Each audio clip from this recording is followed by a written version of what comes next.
কষ্ট দিও না।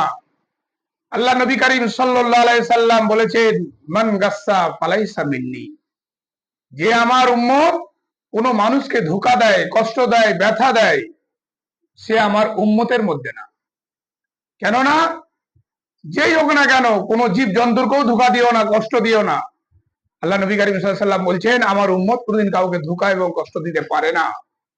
মহতারাম দোস্ত, আমার দ্বারা কোনো মানুষ কষ্ট না পায়, ধোঁকা না পায় আমার থেকে, যদি মানুষ দুনিয়ার মধ্যে জিনা করে, যা কিছু গুনাহ করুক, পাপ করুক, রাতের অন্ধকারে উঠে যদি মাপ চেয়ে আল্লাহ রাব্বুল আলামিন মাফ করে দেবে। কিন্তু কোনো মানুষকে যদি কোনো ধোঁকা দেয়, তার হাতে পায়ে ধরে যদি মাপ না চাওয়া হয়, আল্লাহ নবীও তার জন্য সুপারিশ করবে না, উম্মতের খাতা থেকে মা দেবে। আর আল্লাহ রাব্বুল আলামিন তার কিয়ামতের দিনে তার জন্য হিসাব পরিপূর্ণ জাহান্নামের নিচু তবকায় রাখবে। সেজন্য মহতারাম মুজিবুর দোস্তাইও, আল্লাহ নবী কারীম সাল্লাল্লাহু আলাইহি ওয়াসাল্লাম বলেছেন, মান গাসসা ফালাইসা মিন্নি, যে মানুষকে ধোঁকা দিল সে আমার উম্মতের মধ্যে না।